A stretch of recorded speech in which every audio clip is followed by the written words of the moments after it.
It was a very, very tough night for the Gaza Strip. Over 200 airstrikes took place in different areas of the Gaza Strip. I can't remember one piece of land in Gaza or one territory that has not been targeted yesterday. Whether it's residential buildings, neighborhoods, commercial neighborhoods.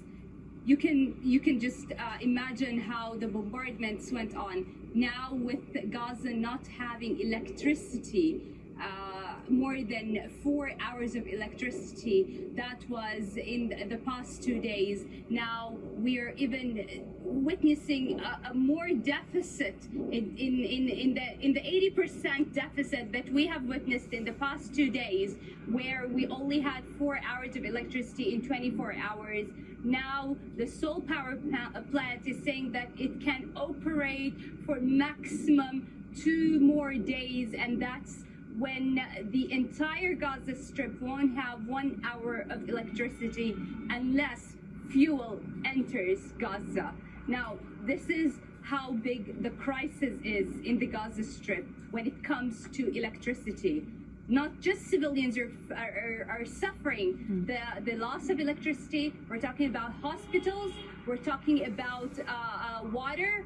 We're talking about a complete darkness overshadowing the Gaza Strip.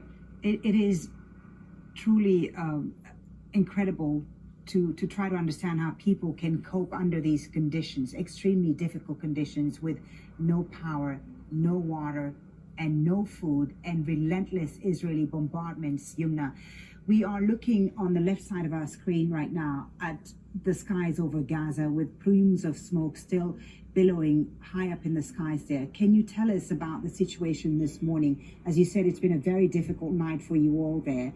What is it like this morning, and how are people coping under these difficult circumstances? Well, after all the violent bombardments overnight, we had about an hour of relative calm in the Gaza City and around Gaza City, but in the south there were a couple of bombardments. Now bombardments are returning again, they're reoccurring again in different areas. People just wanted to get an hour or two of sleep to rest after the violent raids. They're going on now. If you've heard the sound, we have over 3,000 people that were in the streets yesterday. They were literally in the streets of hospitals, Tel El Hawa neighborhood and Rimal neighborhood. These two, and the surrounding of the universities, the campus of the universities. These 3 areas were violently bombarded yesterday. Families from those areas that managed or had to evacuate their homes, and there was no enough space in UNRWA schools to go to, they went to Al-Quds University in Tel El Hawa neighborhood. They stayed right there in the yards of Al-Quds and in the reception of Al-Quds Hospital.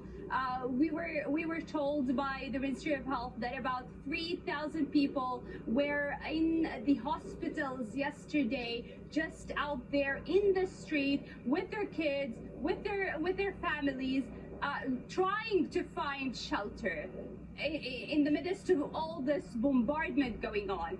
Other people who were not able to come out of their buildings, that their surroundings were bombarded, stayed in their buildings. They stayed in the basements of their buildings, and they just stayed there, like they're imprisoned in these basements. They're imprisoned in their homes. Many of these buildings in Gaza have been leveled to the ground, as we can see on the latest pictures we've been receiving. It looks like a war zone, really, and people forced from their homes, as Yumna was saying there, with nowhere to go. Thank you, Yumna, for the update for the moment. Yumna Al-Sayed, live for us there in Gaza City. Well, let's now speak to a Gaza resident, Maha Hosseini, who's the strategy director at Euromed Human Rights Monitor. She's joining us from Gaza. Maha, thank you so much for taking the time to be with us today on Al Jazeera. Can I ask you first how the night was for you and your loved ones? Thank you very much and good morning.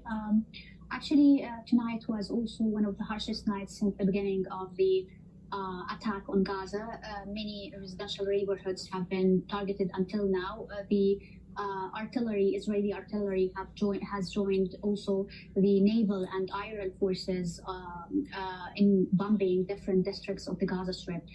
Maybe tonight, the south of the Gaza Strip was bearing the brunt of these attacks. In the early hours of the night, also the south of the Gaza City in particular has been also bombed in a large-scale bombardment. Whole neighborhoods and whole squares of residential neighborhoods have been evacuated of residents. These numbers of people can be estimated at around 50,000 people who have been evacuated from their homes in order for the Israeli forces to bombard whole squares and to wipe out entire neighborhoods in Gaza. But what we are talking about here is the harshest of the situation is that people have nowhere to go. There have no shelters. Currently, we're talking about 180,000 people who are displaced, or even more. This number I'm talking about was in the last night, but we are now after a whole night of relentless bombing. We are talking about thousands others who have been displaced now.